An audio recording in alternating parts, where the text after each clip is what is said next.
Hello दोस्तों, नमस्ते।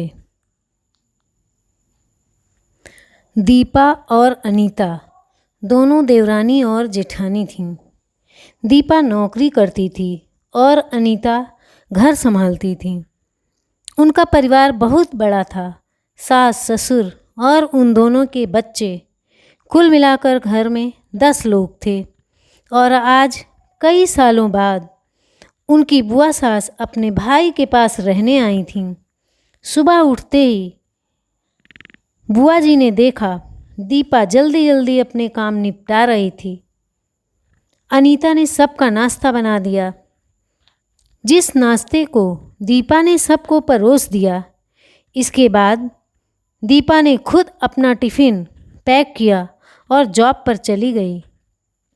अनीता ने फिर दोपहर का खाना बनाया और थोड़ी देर बैठ गई अपनी सास और बुआ सास के पास। बुआ सास से रहा नहीं गया और अनीता से बोली कि छोटी बहू, तेरी जिठानी दीपा तुझ पर बड़ा हुक्म चलाती है। सुबह से देख रही हूँ रसोई घर में तू ही लगी हुई है और वो महारानी दिखावा करने के लिए सबको नाश्ता परोस रही, जैसे उसी ने बनाया हो। ये सुनते ही अनीता ने अपनी बुआ सास की तरफ देखा और बड़े प्यार से कहा, नहीं, ऐसी कोई बात नहीं है बुआ जी, दीपा बहुत ही अच्छी है। बुआ बोली, तू बहुत भोली है अनीता, पर मैं सब समझती हूँ। इतनी बूढ़ी मैं ऐसे ही नहीं हुई। अनीता से अब नहीं रहा गया और वो बोली कि बुआ जी, आपको दीपा दीदी का बाकी सबको नाश्ता परोसना दिखा, मगर आपको ये नहीं पता चला कि उन्होंने मुझे डांटकर सबसे पहले नाश्ता करवाया, फिर चाय पिलाई और वो रोज़ ही मुझे सबसे पहले ही नाश्ता करवा देती हैं, वरना सबका नाश्ता बनाते बनाते मैं नाश्ता ही ना कर पाऊँ। वो मेरा कितना ख्याल रखती हैं। दीदी सुबह जल्दी उठकर मंदिर की सफाई करके फूल सजा कर रखती हैं और वो मुझे खुद से 1 घंटा लेट उठने को कहती हैं, क्योंकि मुझे उठते ही नहाकर सीधा रसोई में जाना पड़ता है। शाम को ऑफिस से आते वक्त दीदी बाज़ार से सब्जियां भी लेकर आती है, क्योंकि हमारे हस्बैंड रात को लेट हो जाते हैं और दीपा दीदी ने सासू माँ को बाज़ार जाने के लिए मना किया है, क्योंकि माँ जी अब 60 साल से ऊपर की हो चुकी हैं। कहीं बाज़ार जाते समय उन्हें तकलीफ़ ना हो जाए। वैसे भी उन्हें घुटनों की परेशानी है और जब माँ जी को घूमने का मन होता है तो दीपा दीदी छुट्टी करके खुद उनको घुमाने लेकर जाती हैं। और हाँ बुआ जी, दीपा दीदी रोज़ शाम को आकर खाना बनाने में मेरी मदद करती हैं। चाहे वो कितनी भी थकी हुई हों, वो मेरी जिठानी ज़रूर हैं, मगर वो मुझे अपनी छोटी बहन ही मानती हैं और मैं उन्हें अपनी बड़ी बहन मानती हूँ। ये सब सुनते ही बुआ चुप हो गईं। शायद उनकी चुगली अनीता के आगे फेल हो चुकी थी। शाम को दीपा सब्जी का थैला अनीता को पकड़ाते हुए बोली कि अनीता, सब्जियों के साथ वाले थैले में तुम्हारी फेवरेट लेखक की किताब भी लाई हूँ। ये सुनकर अनीता खुश हो गई और बोली, थैंक्स दीदी। अनीता सब्जी का थैला किचन में रखी और किताबें रखने अपने कमरे में चली गई। तभी बुआ जी ने दीपा को आवाज़ दी, बड़ी बहू, जरा यहाँ आना। दीपा बोली, जी बुआ जी।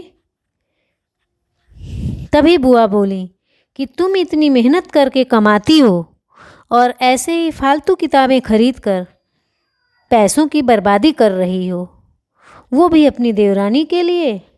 तुम दिन भर मेहनत करती हो और वो घर पर आराम करती है। इस बात पर दीपा मुस्कुराई और बोली, क्या बुआ जी, आराम? और अनीता, उसे तो कह कह कर आराम करवाना पड़ता है। सुबह से बेचारी लगी ही रहती है। किचन में सबकी अलग अलग पसंद, मेरे और उसके मिलाकर 4 बच्चों का टिफ़िन सब वो ही करती है। फिर भी उसके चेहरे पर हमेशा एक सुंदर सी मुस्कान रहती है। सुबह की चाय पीने का भी समय नहीं रहता उसे, और जब दोपहर में बच्चे आते हैं, फिर उनका खाना, उनकी पढ़ाई सब वही देखती है। वो है, इसलिए मुझे बच्चों की चिंता भी नहीं रहती और मैं अपना पूरा ध्यान ऑफिस में लगा पाती हूँ। कुछ दिनों पहले ही प्रमोशन मिला है। मम्मी पापा की दवाई कब ख़त्म हुई और कब लाना है, ये सब वही ध्यान रखती है। घर पर भी कब कौन सा रिश्तेदार आता है, उनकी सेवा भी वही करती है। और बुआ जी, घर पर रहकर घर और बच्चे संभालना कोई छोटी बात नहीं। मेहमानों की भी आवभगत अनीता बिना किसी शिकायत के करती है। उसे तो बस पढ़ने का ही शौक़ है। फिर क्या मैं अपनी छोटी बहन की छोटी सी इच्छा भी नहीं पूरी करूँगी? अगर उसकी इच्छा मैं पूरी नहीं करूँगी तो कौन करेगा? अब तो बुआ की पूरी तरह से बोलती बंद हो चुकी थी। फिर दीपा भी अपने कमरे में चली गई। ये सारी बातें दीपा की सास पीछे खड़ी हुई सुन रही थीं। वो बुआ के पास आकर बोली, जिज्जी, ये दोनों देवरानी जेठानी जरूर हैं, मगर इनका प्रेम 2 सगी बहनों से भी ज़्यादा बढ़कर है। ये दोनों ही एक दूसरे का अधूरापन पूरा करती हैं और मेरे घर की मजबूत नींव हैं ये दोनों। पहले मैं भी एक बुरी सास थी और हमेशा ही मैं इनको लड़ाने की ही सोचती थी, लेकिन इनके प्रेम के आगे मैं भी पिघल गई। और वैसे भी इनको आपस में लड़वाकर नुकसान तो हमारे ही घर का है ना, इसलिए मैं भी इनके ही प्रेम में मिल चुकी हूँ। लेकिन ये बातें दीपा और अनीता की बुआ सास को समझ नहीं आई और वो मुंह घुमाकर अपने कमरे में चली गईं, क्योंकि वो तो इनको लड़वाने ही आई थीं। लेकिन दीपा और अनीता जैसी बहुओं के बीच दरार पैदा करना बिल्कुल नामुमकिन था। और दोस्तों, अगर दीपा, अनीता जैसी बहू बेटी हर घर में हो तो उनके घर को बड़ी से बड़ी ताकत भी नर्क नहीं बना सकती। वाकई में ऐसी बहुएं हर घर में हों तो हर एक घर स्वर्ग बन सकता है। धन्यवाद।